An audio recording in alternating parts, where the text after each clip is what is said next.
Webinar then. Hello and thank you for joining us today. I'm Natalie Seresterville, Program Director at Talent Click, and I can see that we've got some great turnout from across the country and even a few from overseas, which is great.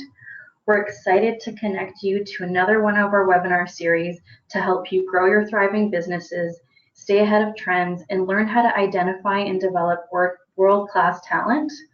So just a couple quick housekeeping items before we begin. There will be a question and answer period at the end of the presentation, so if you have any questions, please type them into the chat panel on the right side of your screen, and we'll be able to address any questions you have as much as possible at the end of the session. An email will also be sent out later today to all the attendees with the link to the recording. So if you're not able to log in and watch now, there will be the audio and video recording of the slides that you'll be able to watch. So just relax without madly taking notes and just enjoy the session. We'll be all wrapped up in under 30 minutes to get you back to your busy days. So today's webinar will be on how to build effective relationships at work and at home. And now it's my pleasure to introduce you to our guest presenter today on our webinar is Danielle Bragge. Danielle Bragge is a co-founder and president of the HeadHunters, one of the largest recruitment firms in Western Canada. Danielle has worked in the recruiting industry for over 25 years. She's also a career development coach and frequently consults and speaks at events on the topics of attracting and retaining top talent. As well as running a successful company, Danielle volunteers at home and abroad, and on top of that, she is raising 5 kids. We're proud to be associated with Danielle and her success and look forward to hearing how she uses Talent Click work style and performance profile to understand more about people in both her business and personal life. Danielle, we're lucky to have you with us today, so let's get started. Over to you. Thank you so much, Natalie, and thank you, Talent Click. What a privilege to be able to be a part of the wonderful work that you're doing in changing organizations and helping people be more self-aware. You know, the work style performance profile, which today I'm going to call WPP, just for the sake of the time that we have together, has really made a huge impact in my business and in my personal life. So as I said, it's a real privilege to be able to speak about it. But before I do, I wanted just to give you a little bit of context as to who we are and why we chose the work style performance. We are, as an organization, and I'm just trying to get my slide to work here. Give me a minute. For some reason, there we go. All right, technical difficulties out of the way. We are actually one of the largest recruitment firms in Western Canada. We have offices in Vancouver, Edmonton, and Winnipeg. And what makes us uniquely different are a few things. Our recruitment consultants specialize in specific spaces. Ideally, we like them to come out of the industries that they're going to be practicing in, so that they really do understand the technical requirements of what the client is looking for. We've done a lot of work with Fortune 500 corporations, but we also do a lot of work with private equity and with entrepreneurial organizations. The entrepreneurial organizations are the ones where we likely have the most fun, because we're really able to talk to them about what a difference the WPP can do in their businesses. You know, we as recruiters don't just see ourselves as role fillers. We really and truly do see ourselves as consultants. And a big part of that, as I said before, is how we integrate the work style performance profile to help our clients and our own organization assess for fit. So why did we choose the work style performance? You know, we chose it primarily because we knew that it would give us a competitive advantage. Our founders have combined probably about 75 years of recruitment experience, maybe a little bit more. So it does make us the dinosaurs in the industry in all of our markets. But historically, hiring employees has been done by reviewing resumes, interviewing the candidate, and hiring managers will often tell us that they make decisions based on gut instincts. The problem with gut instincts is that it can sometimes result in unconscious bias. And so we wanted to break the mold by introducing profiling tools that will help our clients not just set their diversity targets, but also eliminate organizations giving jobs to people that looked or sounded the part. And 9 years ago when we launched the company, integrating profiling into every part of our business was not actually something that was a lot of companies were doing. So we were almost setting or building new ground, which was really exciting for us. The second reason, which is the obvious one, is if we're going to be hiring for ourselves and we were going to be hiring for our clients, we had to get fit right, and we had to get it right the first time. So we knew that we could help our clients and our own organization, reduce the risk of hiring the wrong person for the right job. As I said earlier, one of the things that makes us uniquely different as an organization is that we typically don't hire recruiters, meaning we don't look necessarily for salespeople that have coming from other recruitment firms. We look for somebody that sat on your side of the table that really understands the importance of hiring somebody and understanding that they are the right fit for the organization, and what it looks like if somebody doesn't work out. And for our own organization, because we weren't looking for salespeople, and we were teaching them to be recruiting, it takes about 12 months before a recruiter really starts to understand what the business looks like. Our training program is intensive and it's fast. And it's been anywhere between 9 and 12 months where one of our staff has come to us and said, I think I'm starting to feel like a recruiter. So for us, the risk was high. It was high for us as an organization because we couldn't afford failure. And then, of course, we were also hiring for our clients. So we had to get it right the first time. The third reason we chose it was the obvious again, reducing turnover. We all want to reduce turnover. And I was just actually reading a recent Gallup survey, and they said that 13% of employees worldwide, only 13% are engaged at work. And so we all know that, lower engagement results in less productivity, higher turnover, and lower profitability.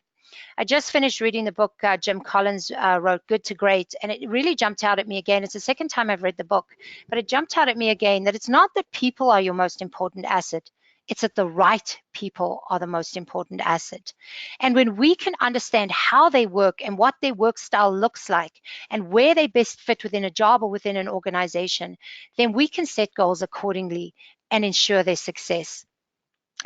And then for us, it really was about how are we now going to take a tool. We knew what we wanted to do with the tool, which is why we chose the work style performance profile.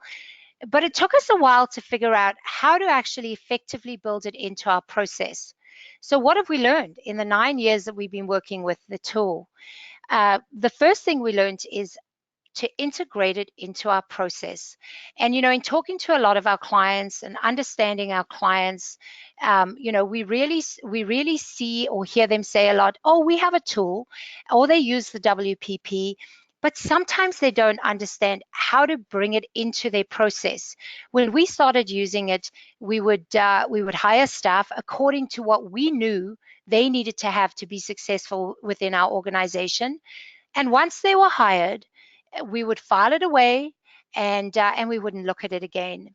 And then there was that day where one of my staff, we work in an open plan environment, and one of my staff came to me after we'd had a morning meeting, and she said to me, Danielle, I'm really uncomfortable when you praise me in front of the rest of the team. And it was like somebody's punched me in the stomach. I'm like, why would anybody be uncomfortable not being praised in front of their coworkers? And so I actually picked up the phone to one of the founders of Talent Click and had them talk me off the ledge.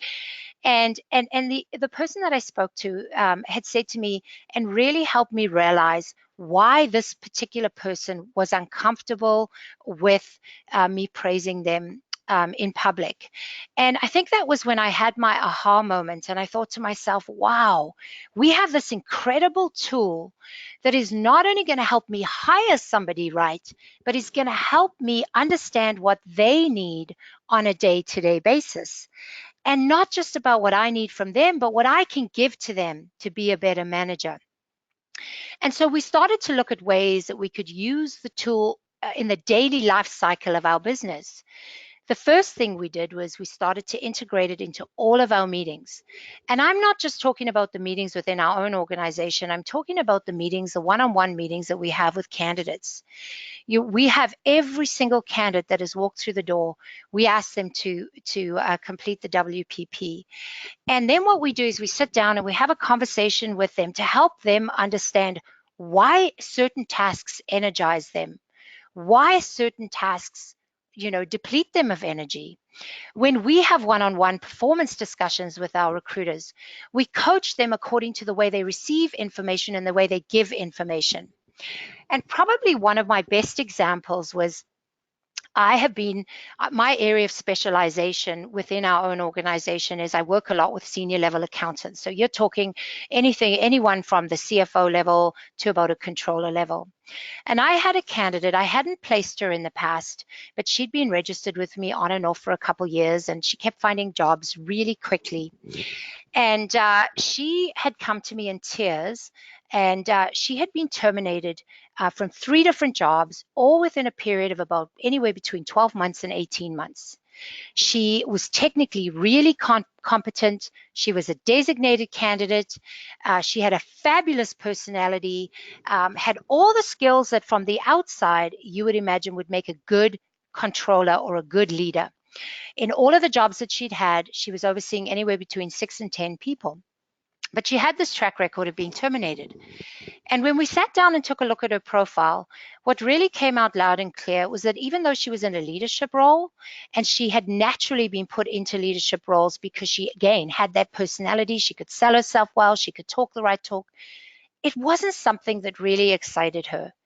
And as a result, when we started to peel back the layers a little bit, we discovered that, yeah, you know what, I'll do it, but I kind of just expect people to do what they need to do. It's not, I don't really feel the need to lead them or manage them or build them. And so we talked about what it would look like if we were to put her in a role where there was no leadership, but gave her all the other things that energized her. Long story short, we placed her in a senior, pretty technical financial analyst role, making more or less the same amount of money. She's been there 3 years and she loves it. So for us, the coaching has become a really big part of who we are and why we see ourselves as consultants. The other piece for us is training and development within our own organization. And training is something that's really near and dear to my heart. And we've learned, although we have a standard training program, so we have certain modules, we have certain videos, and we have a certain flow or pattern that we like people to follow, we've discovered that certain personalities absorb the information that we give them very differently. So for example, somebody who has a high sense of urgency and wants to get things done really quickly, we found that they need to flow through our modules a lot quicker. And those that are calmer and more higher on detail like to take more notes. They might like to hear or see the same module several times over. And it's not that one is better than the other, because often with those that are high on the sense of urgency, we go back and we shake it up a little bit and we revisit the model a couple times. We get the same results at the end, but it's how we get the results that really helps us to keep those individuals engaged based on who they are as people. The other piece for us is the management piece. You know, we've all had managers that have possibly not been ideal. We might have even promoted managers that were great technically. We knew they were technically competent, but when we put them into a management role, they didn't necessarily have what it took as a manager. Some managers or leaders are just better or more naturally inclined than others. And so we will use our tool when we have our meetings with our managers. We use the tool to help them really become more self-aware about where their potential areas of deficiency may or may not be. So a great example is I see myself as a more of a cheerleader. I see myself as a bit of a coach. I love working with my people, but I'm not great on the accountability piece because I'm very low on detail.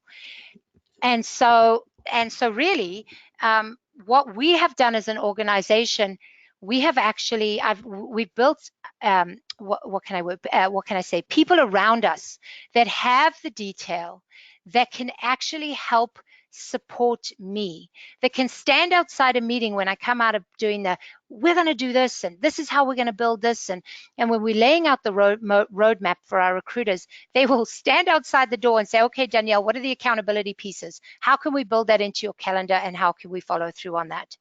So it's important as a manager to recognize, or if you have managers, recognize the areas they're not good at, and then look at ways that you can build people or build additional support in that will help them get to where they need to go. And then the personal growth I'm going to touch on a little bit further when I talk to you about how I've developed as a person holistically, both on the home front and on the work front. But before I do, I wasn't sure how many managers were on the call today.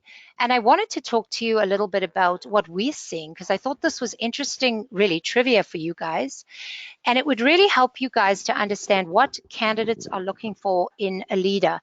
All of the things that they're looking for are things that we can work on as managers and leaders. So to give you some context, we have about 156,000 registered candidates in our database across all 3 provinces. About 65 of those candidates have been interviewed, and about 90% of them have completed the work style performance profile. And so here's the common theme that we're hearing from candidates as to what they see being a good leader. The first point is phenomenal leaders focus on not only who their staff are inside of the office, but they also see their employee as a whole person, someone who has a life outside of the office. They focus on their staff's performance, and they create a sharp and clear vision, giving their people strong direction and holding them accountable to reaching their goals. I'm low on detail. This is an area, the accountability piece, that I didn't have. Candidates want a leader who sees the importance of a manager who can train, mentor them, and show them different ways in how they'll invest in their employees. They look for ways to improve themselves, their team, their communication skills, or style is transparent, open, and real. And this is a big one. We hear this a lot. One of the other ways that candidates will communicate it to us is, my best manager was somebody who was willing to say, I'm sorry. He was willing, or she was willing, to put their ego aside and say, hey, I messed up. They want real people where they feel like it's a safe to risk environment, where if they feel like they're failing, they can come and say, I'm struggling, help me. They look for a manager who can understand their team and try to identify new and better outcomes for their employees. I'm sorry, I missed a couple of slides. My apologies. Oops. This is what happens when you navigate a webinar by yourself and you don't have your marketing manager next to you to help you navigate. So they seek a manager where they can identify new outcomes, where they can be creative in the way that they take new approaches, and think about ways that they can remove the roadblocks for their people. And then they look for a manager who believes in lifelong learning, who'll support them learning inside and outside of the office. We all know that poor leadership results in higher costs and lower profitability. But when I was looking at what some of the feedback was that we've had from candidates over the years, and looking at the consistencies, a lot of these things that our employees are looking for are things that we can change within ourselves by better understanding how we can integrate the WPP not just into our business, but into who we are as people. So I thought I'd talk a little bit about the dynamics of my home life. Natalie had touched on it.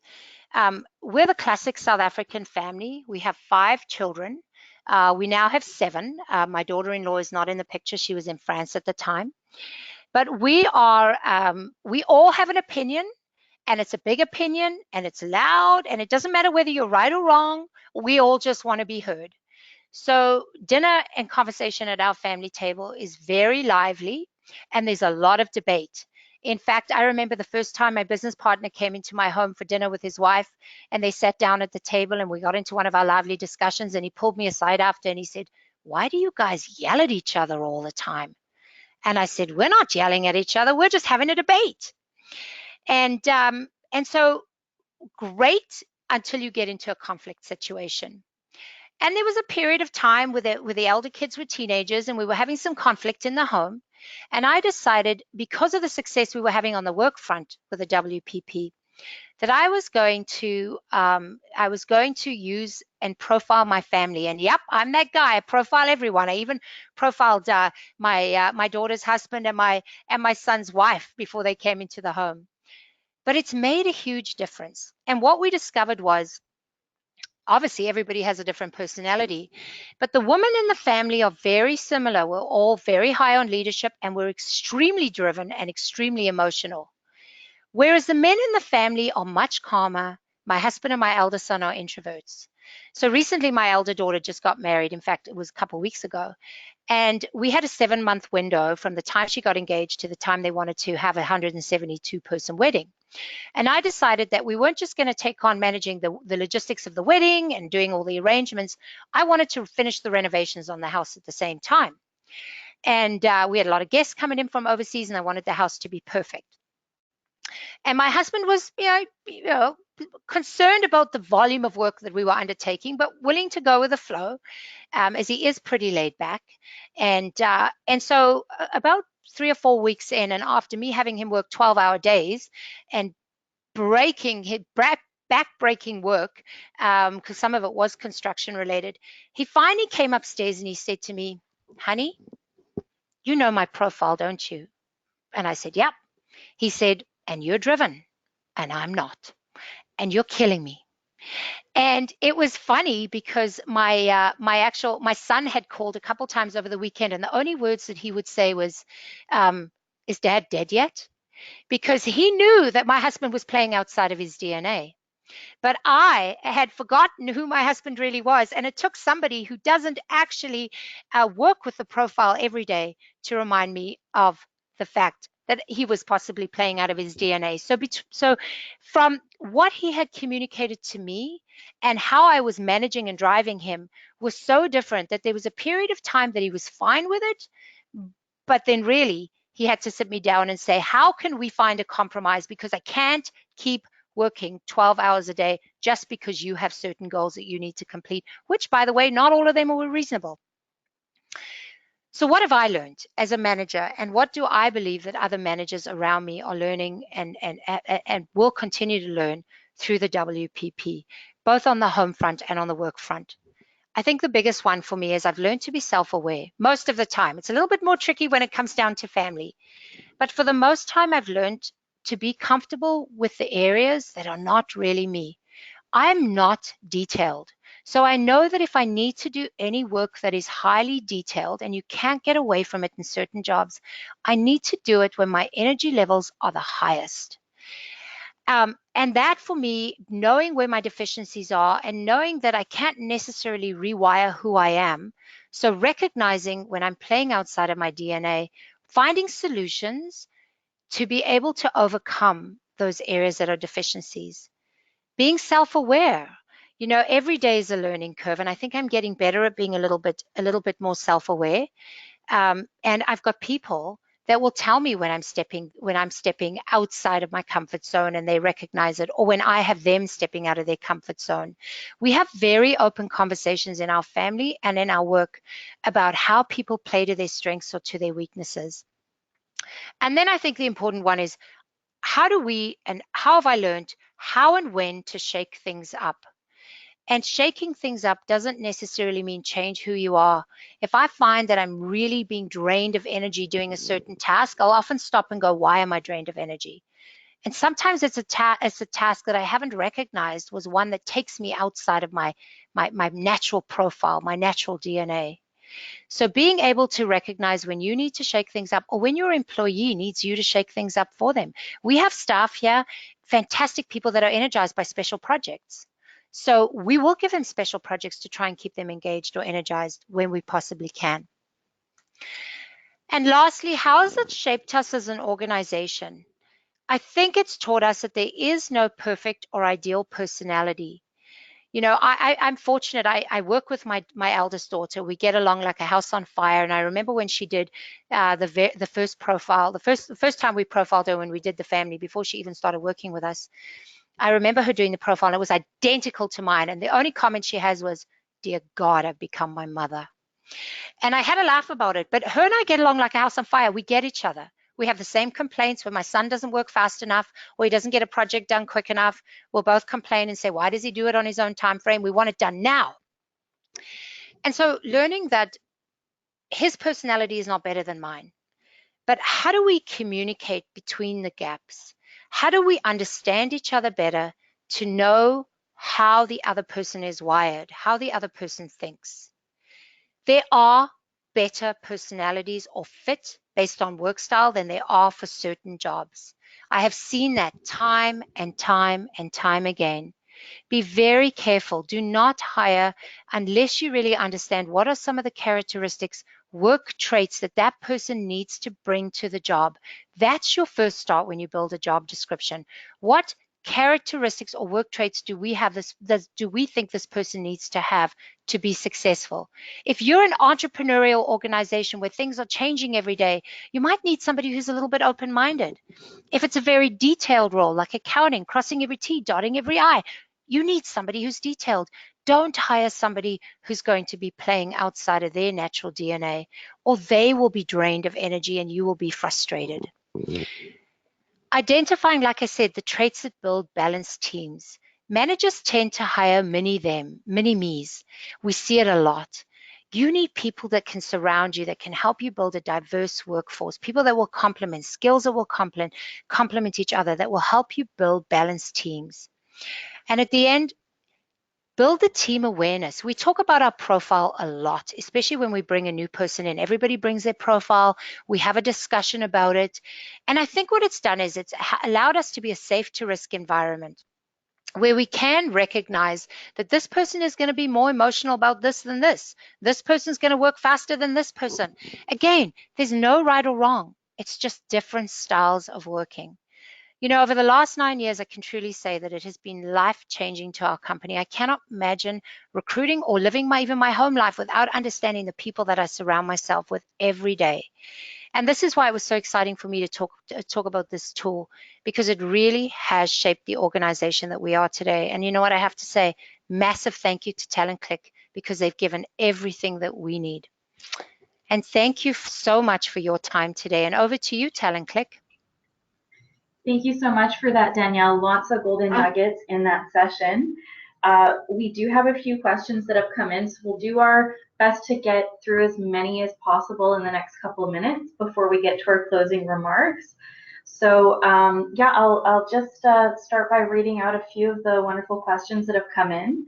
So first and foremost, the first question is, for Danielle, you mentioned early on in the webinar that only 13% of employees are engaged at work. How would you improve this? So that is, I should clarify that by saying that that was actually a Gallup survey. So that does not come from me. It can be, the results can be found on the internet. You know, I think the biggest way to improve performance or productivity in the workforce is to really understand what fit to culture and what fit to job looks like. Again, there are better personalities for some jobs than others. You know, you can't rewire how somebody is wired. So the first thing I would suggest you do is look at the jobs that you have and look at where your people are currently struggling. And then through the profiling tool, understand if they're struggling because they aren't the right fit. Are they struggling because there's a lack of training, or is there something else that you need to do? You know, getting your people moving in the right direction is probably one of the biggest challenges that companies have. But there are tools and there are things that you can do to shake it up. But one of the biggest tool that you guys have that has helped us to get people engaged is actually the profiling tool. So look at the job, then look at the people you have, and look at the gaps. If the gaps are huge, there may not be much you can do about it. But if the gaps are small, change up the job a little bit, maybe reallocate tasks, and that could get things going in the right direction pretty quickly. Wonderful. Thank you so much for that, Danielle. So because we only have a few minutes left to answer the questions, we'll send over the individual answers by email later today. And I just want to say thank you again, Danielle. So much of what you covered today is of benefit to anyone looking to build and retain top talent. And before you all go, I will send over a short survey that will pop up on your screen when the webinar ends. So please provide your feedback. It just takes a few seconds, and it'll help us continue to connect you with useful and relevant information and topics. So just a refresher on a few housekeeping items. We'll send out an email to all of you later today with a link to the recording. So make sure you check your junk or spam. If you don't see it, those emails in there by tomorrow morning. And if you have any additional questions about anything, please feel free to reach out to us at the address on your screen. I'll get Danielle to leave the contact screen at connect@talontlake.com. And just a reminder about our next webinar on June 27th on how to identify workers with higher risk tolerance with the safety quotient assessment, and more details and registration on that will be coming to you soon, and we hope that you can join us. Again, a final thank you to you all, and enjoy the rest of your day. Thanks for joining us today.